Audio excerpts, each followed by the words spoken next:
Hey guys, thanks for joining me. This is so exciting. I finally got this done. I was debating how I was going to do this, if I was going to completely re-record this as a new podcast or if I was going to try and upload the entire video, but that was just like way too big of a file.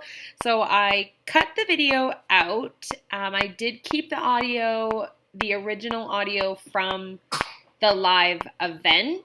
So at Rally, we had ready-made notebooks for everyone that came, and my session was a workshop style. So I would talk a little bit, and then we would pause and do an exercise. I would talk a little bit, pause, do an exercise. So I'm going to attach those exercises as PDF files for you to download and either do them while you're listening or listen and then take them and go back. But they are there for you to use. If you were at Rally, you could totally do this again because that was at the beginning of November. And I like to do things like this quarterly just to keep up with my current everyday life and new goals. So I'm super excited to get this out into the world. I am ready to have this kind of live and accessible to everyone who wasn't able to make it to the event, and I just really hope that you enjoy it. Okay, guys, this is my thing. I feel fulfilled in my chest when I do my session. Okay, holy crap. Okay. Gotta center myself. Like this morning when I was getting ready, I was like this to myself in the mirror. Like, this is it. It's game time. Today it's happening. Speaking at an event like this has been on my heart for a few years, pretty much since the first time I went to a Young Living event. I'm super happy that I get to do it for the first time today here with you because I know most of you. And if I don't know you personally, I recognize you off of social media. So just thank you from the bottom of my heart for coming here because it gives me a great sense of comfort. I thought a lot about what I could talk about today that was going to be of value to you guys. And I wanted to come up here comfortably. Clearly I'm barefoot. But for me that has really transformed into when I'm just being super honest and vulnerable with my own life to make connection.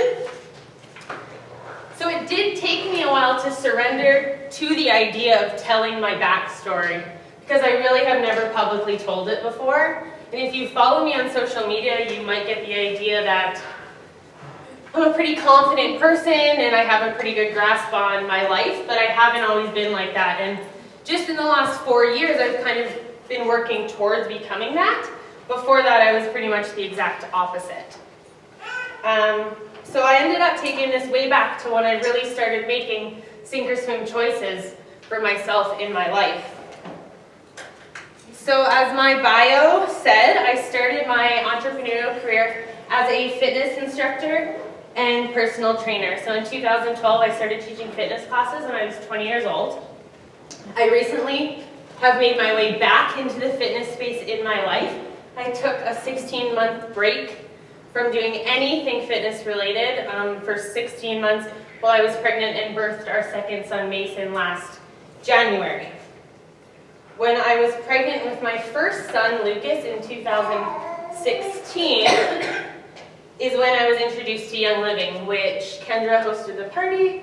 Happy birthday to you. I bought a starter kit there. I knew absolutely nothing about essential oils, and it took me about a year to decide to pursue an income with our company. When Lucas was 6 months old, I started a blog as an outlet for my postpartum depression. And that's really when I swam out into an ocean of the last 10 years of my life, and I started to process my past in a way that allowed me to be in control of my future.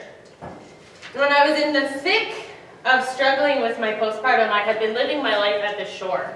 And what I mean by that is if you ever have felt like you're in this huge body of water and waves just kept coming in, and you were kind of just stuck there treading, keeping your head up, once you find a way to swim yourself out and you get your feet on the ground on a shore, it is terrifying to turn around and look back into that.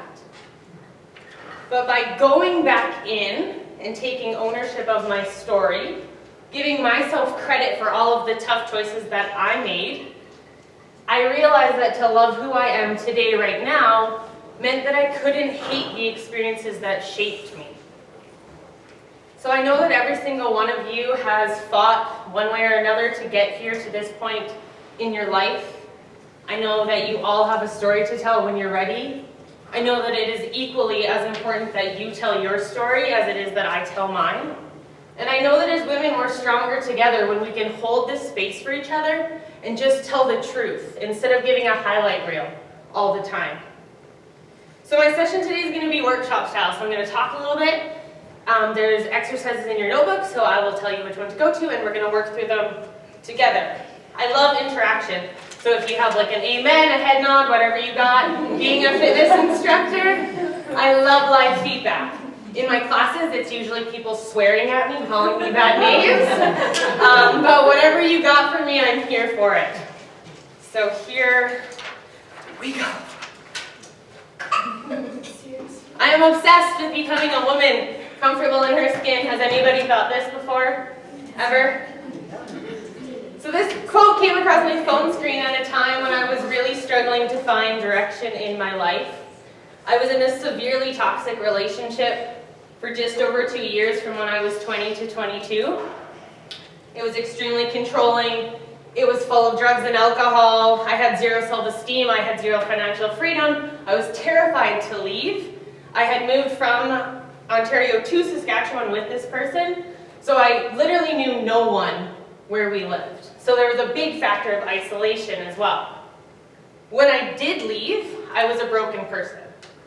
Because what happens is the way we talk to ourselves and the way that we let people speak to us, it becomes our narrative. So in this relationship, I had just been told if I left that nobody was ever going to love me again. And I was essentially worthless. So that wove itself together, and that's what I thought about myself. I should also mention that the 4 years before this relationship was like the beginning of the landslide. So when I was 16, I had a horrible family incident with physical abuse, and it really just catapulted me into recklessness. So from 16 to about 23, I struggled so hard with self-esteem. I carried around so much guilt and shame, and I just didn't feel worthy of love. So for me, not feeling worthy of love meant that I would look for it at like the lowest level, and I would take whatever crumbs anybody would give me. I had zero plan when I left this relationship, but I knew one thing, and that was I was not going to return to Ontario. I was not going to admit defeat. I had nothing to go back there for. I was not going back. And I know that the butt kicker that I am today was born the day that I left that relationship. That was the first time in my life that I knew that I was in such deep water that I had to start swimming or I was going to just drown. Show of hands who can relate to that here. You know, maybe not exactly, but a time in your life where you just said, no more, I won't live here. I'm made for more than this. So not alone. Heart's starting to pound a little bit less here. So in your notebook, you're going to find a page and it's going to say pivotal moments on it. So I want you to fill in this square where it says pivotal moment. I want you to find a moment that you showed up and you changed the trajectory of your life. It should be the first page. Yes, it's a square. Should have put it up here. Yep, little boxes. So I want you to fill in your pivotal moment. Maybe you quit a job, maybe you left a relationship, maybe you took control of your health, maybe you just called your shot. So pivotal moment, and then underneath there, I want you to circle the initial thoughts and feelings that you had in the thick of that moment. So it's where you're going to see the fear, embarrassment, anxiety. If you felt anything you don't see there, write it in.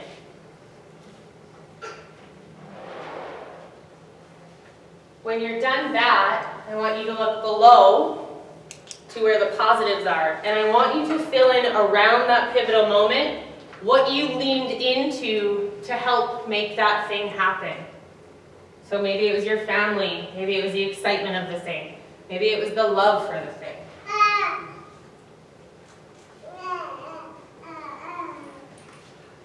Once you're done that, I want you to do the same thing underneath, but for your next move.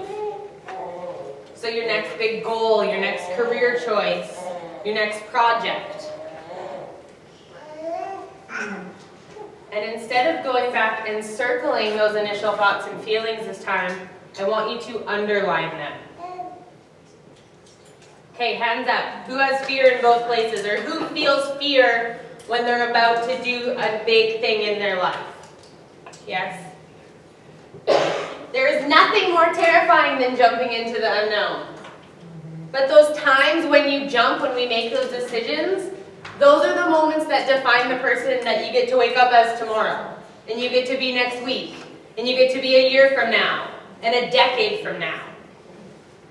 The person on your heart, that big version of yourself, they're never going to be handed to you. And you have to learn to jump in over and over and over again.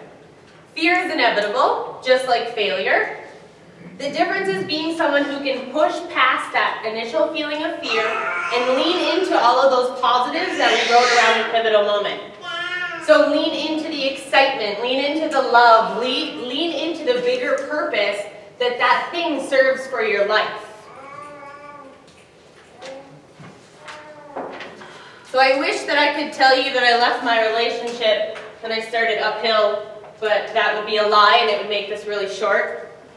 So I continued in a similar lifestyle with drugs and alcohol for another half a year. I was calling in sick to work all the time. I was canceling my fitness classes all the time. Still had no plans, still had no money. I was living in a super unhealthy environment.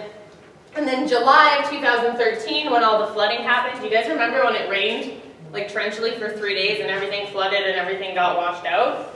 I got offered a job, a construction job in Melville. At this point in my life, I had never even ran a lawnmower. Like, let's make that clear. But I took the job. This was my first chance to get out of Estevan, and I was like, sure, let's do it.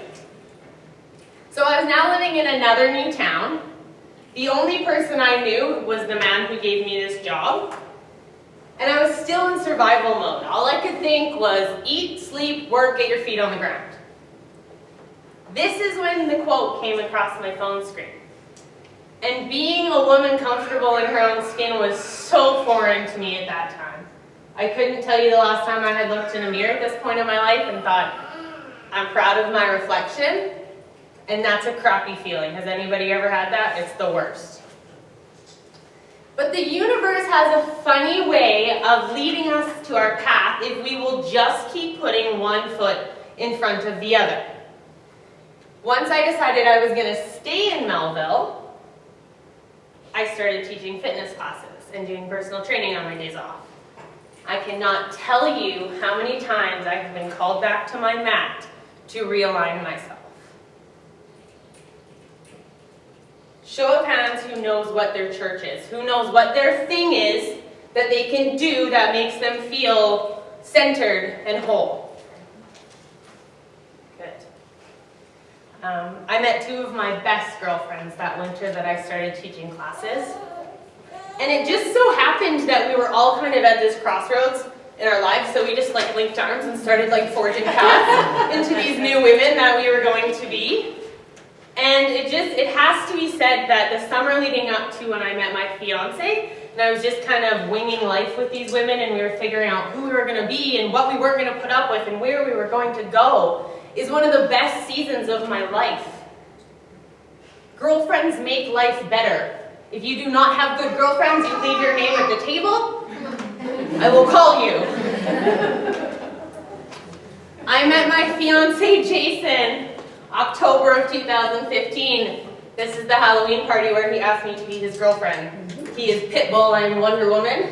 Our anniversary is Halloween. He hates it. I love that he hates it.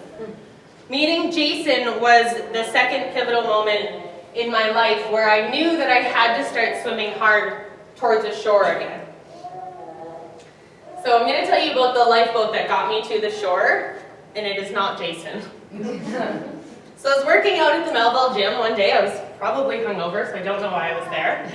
But there was a couple training together, and they were clearly bodybuilders. They were doing like an insane amount of weight on the bench press. And I believe in divine timing. I know that there have been people placed into my path at the exact moment that they were supposed to be there. And whether you believe in God or the universe, that's for your heart to decide. But on that day, I was exactly where I was meant to be. So the couple approached me and they asked if I had ever considered training before. I grew up competing in dance, so entering into the competition world was appealing to me for two reasons. The first one is I love being on stage. The second one is I knew how disciplined I was going to have to be to go into a show. And I was that girl in my dance studio who practiced relentlessly. And dance made me so resilient to failure, and that's what I was really craving at that point in my life. So I said yes. I went on a 6-month training regimen that was so demanding. While I trained, I still worked construction 5 to 6 days a week for 10 to 12 hours every day. I taught at least 6 fitness classes a week, and I had taken a job as a hip-hop instructor, so I taught 3 hip-hop classes 1 night a week. So show day comes, I placed second in my category. Normally, when I tell this story, I would stop there. But for the sake of honesty, I placed second out of 2 people. Ooh, I came in last. And I could not have cared less, you guys. I could not have cared less. I had my entire family there. I had Jason's whole family there. I had my friends there. And I did the thing. The goal was to compete.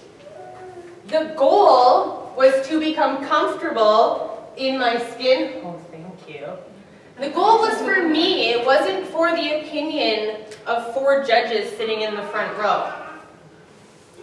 That competition taught me one of the most valuable lessons of my life, and it's that other people's opinions of your achievements do not change the value of them. Do you hear me? Other people's opinions of your achievements do not change the value of them. Breathe deep. This is what I was able to do with my body.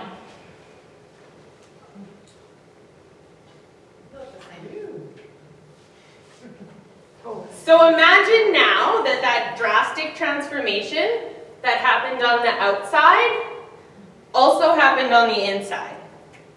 Because it did. I became comfortable in my skin. I became super disciplined. I didn't take anybody's crap. I had 0 tolerance for people in my life who did not support the vision of where I was going. I put myself first, and I transformed into a powerful woman for the first time in my life. So here's what actually changed in my mindset when I did this prep. First thing was I had to follow what I refer to as a military strict regimen. So I became hyper aware of how to say no to absolutely everything that did not fit into the vision of where I was headed. It just became like a reflex. No, I don't want to do that. It's not going to serve my higher purpose. The second thing that happened was I became extremely resilient to the agendas of other people. I didn't care if it was your birthday. I didn't care if it was Christmas. I wasn't having the drink. I was not eating the cake. The third thing I learned was to trust myself. And beyond anything else that is important to living a happy and fulfilled life, you have to trust yourself. You have to trust yourself that if you find that you are in a bad situation, that you are going to get yourself out of it. You have to trust yourself that if you want to do something, you are going to find a way. You have to trust yourself to know that your worth is the same on your best day as it is on your worst. I am worth the same thing today right now that I will be tomorrow with no makeup on and baby puke and sweatpants on. You have to trust yourself that you're going to show up. That you're going to show up on the good days, you're going to show up on the hard days, and when you fail, not if, when, you're going to get up and you're going to keep on going. So I want you to find the affirmation exercise in your notebook, It says 3, 2, 1 at the top. Don't overthink it. We're going to write down 3 affirmations. You're going to say them to yourself 2 times a day. You're going to write down 2 negatives that you're willing to part with for 30 days. So it can be big, it can be small. And then you're going to think of 1 positive thing that you're going to commit to doing for 30 days. So affirmation. We already have 1. We do. Power pose, write your affirmation down. Amanda set you up for that. Don't think huge. Think simple. I guarantee you knew them right off the top of your head. So after the show, my life seemed to be on course. I felt like I had swam out of those big waves, I got my feet on the ground, I felt pretty aligned. And here's the thing, when you improve one aspect of your life, everything else comes up. So one of my favorite quotes that I heard at the Young Living Convention last year was, "Rising tides raise all ships." And I believe that to be true for any area of your life that you apply it to. So Jason and I had been dating for about 8 months. When the competition was over, we laid out a really strong foundation for our relationship. I took a trip with my best friend over into the UK for 2 weeks. We had a great time. And then when I came back is when the universe decided to get a little pushy with me again. And it is so important to remember that no line to happiness is ever going to be linear. There's always going to be the next hurdle, the next setback, the next big choice that we have to make. So I came back into a super unhealthy work environment. And when I had started dating Jason, my atmosphere at work changed. When I moved to Melville, I only knew my boss. So I spent a lot of time with him at work and outside of work. And when I started dating Jason, there was a huge energy shift. So I came back from the trip into a very, very unhealthy work environment. I was getting called names. I was suddenly asked to be doing ridiculous jobs like folding laundry. And it just brought me back to this space of someone treating me like I was worthless. So I did what any Saskatchewanian is going to do after a particularly bad day at work, and I went for a back road with my girlfriend. And we decided that I was going to quit. So again, I cannot tell you how important girlfriends are. Real girlfriends who are going to sit with you in these hard times and make choices with you. Who are going to look you in the face and tell you, yes, that is going to be extremely hard. Yes, that is not the easy thing. But in the same breath, they hold space for you and tell you that they will be there with you. So long story short, I walked into work the next morning and I quit on the spot. I walked in, I said I quit, I walked out. Okay, so I have to jump in here, and I know that it might kind of throw you off because you're going from listening to a live event to me talking directly into a microphone. But when I got to this part in my session, I was like so fired up and so passionate, and I hadn't looked at my notes in I don't even know how long. So I completely had lost my space, and I completely lost the kind of entire point of this segment, which was when I quit this job, I couldn't tell you the feeling of the world that came off of my shoulders.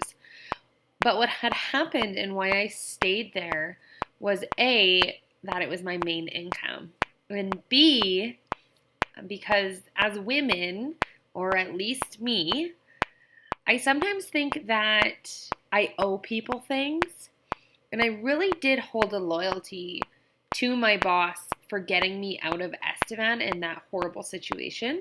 But at the end of the day, you never owe anyone anything at the price of your dignity, of your integrity, or your happiness.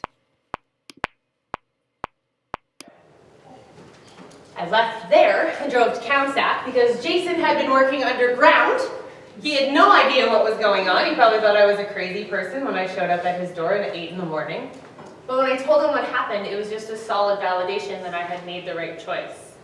And when we looked at this building, it was a cafe. So I'll never forget, I was with the real estate agent and I had called Jason to come down, and I was like, the mirrors will go here, my office will be there, and the yoga balls will go here, and they were like, what?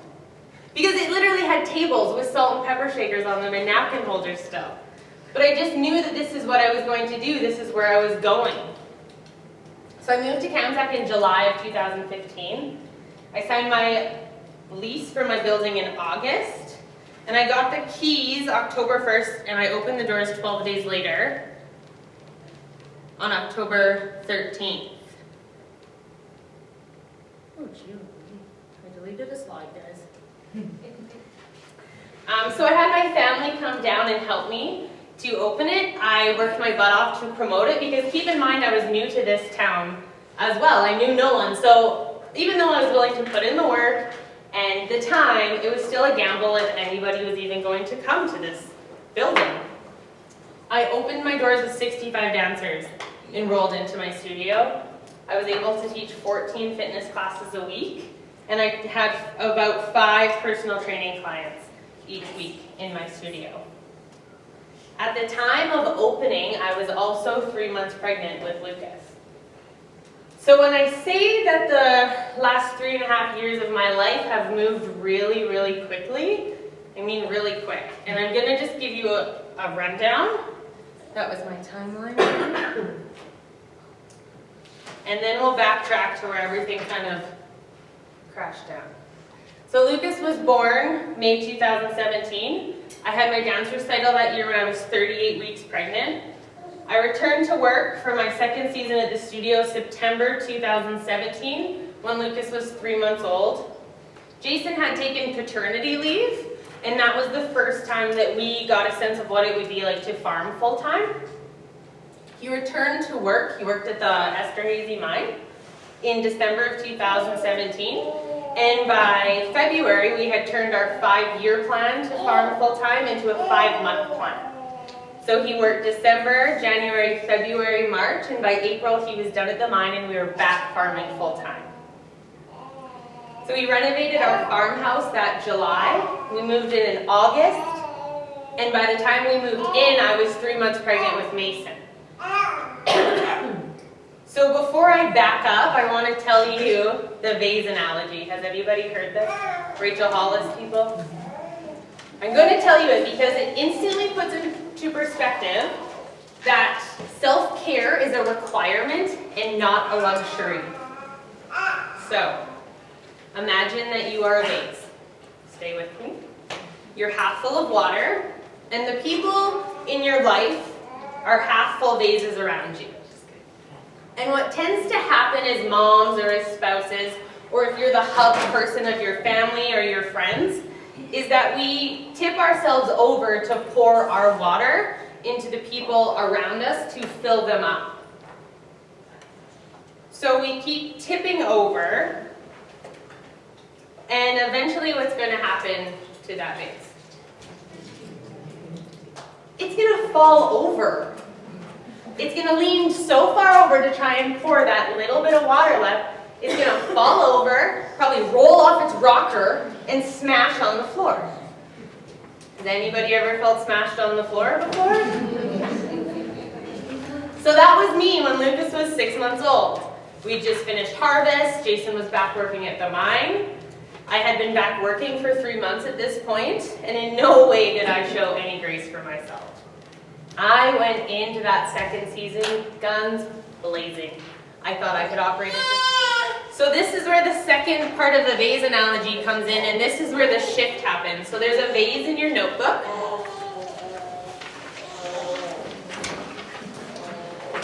So I want you to imagine now that you are a vase half filled with water. The people that you love are half filled vases all around you. But instead of us tipping over to put our water into them, what if we did things that filled our vase up? What if we did things to fill our vase, things that made us happy, things that made us feel fulfilled, things that made us feel proud? Our water would rise up and it would overflow into those vases around us, because rising tides raise all ships. So, this is what slowly started happening in my life. I stopped saying yes to everything. Are there any people pleasers here? I'm recovering. I stopped going out into the world and pretending like I was always okay if I wasn't. And I started surrounding myself with women who tell the truth. So I want you to find that vase and just write things that come quickly to you that make you happy, people in your life that tell you the truth. Write down a goal. Write down what's on your heart.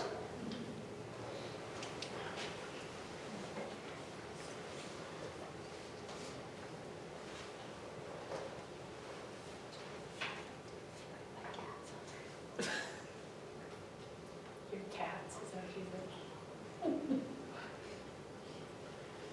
So while you're doing that, I want you to think about how your life would shift if you could dedicate 1 hour a day to doing something on that list for yourself. So it wouldn't matter if you got up early before your kids for your hour or did it late at night when they went to bed. It wouldn't matter if you broke it up into 10 minutes or 15 minutes during the day. But you would have to find your 1 hour. Because here's the thing. If you do not have 1 hour for your life, for yourself, you don't have a life. And you can be mad at me for saying that. I was pissed the first time that I heard it too. I thought, well, she doesn't have what I have to do in a day, or she doesn't have young kids, or anything like that. But just try to do 1 hour a day for yourself every day for 30 days, and then phone me, and you tell me the control that you just took back over your life. Because here's the thing. We need you to do what is on your heart. We need you to step into your power and light the way for the other women who are going to come after you and the other women in your life. Because your mom, your sister, your best friend, the women that you work with, how are they ever supposed to know that they are allowed to be a confident woman in control of their life if nobody ever shows them? You don't have to influence a bunch of women to do this. You don't have to be famous. But if you can make one woman realize that she's worthy of her goals, then that's incredible. If you can leave here today knowing that you got yourself to this point and that you can take yourself wherever you want to go, that is all that I want. And that is what makes this business and this company so incredible. Because not only can you gain financial freedom to do what is on your heart, but you also get a community that's going to clap for you on your good days and that you can lean on your not so good days. This is sisterhood. This is why I love this business, and this is my why. So to close my session, I want you to find that mission statement in your notebook. And we're going to make one. Well, you're going to make one on your own. Again, don't overthink it. Just fill in the blanks. I'm going to give you about, I don't know, just when you're done, I'm going to get you to stand up. It's a lot. I'll give you some time here. About 10 minutes to fill out their mission statement. And then what we did is everybody stood up when they were done, and I played Demi Lovato's Sorry Not Sorry because that is like my jam. And everybody read their mission statement out loud. So it was just like this crazy, loud, powerful couple minutes in the room. But for sure, go back, go through the PDF files that I have tagged below. And if you have any questions or comments about this, please send them to me. This event had been on my heart for so long, and I'm just so excited to see the next step or the next event or the next audience that I get to do this in front of. So thank you from the bottom of my heart if you attended Rally. Thank you again if you took the time to listen to this, and I am looking forward to the next thing.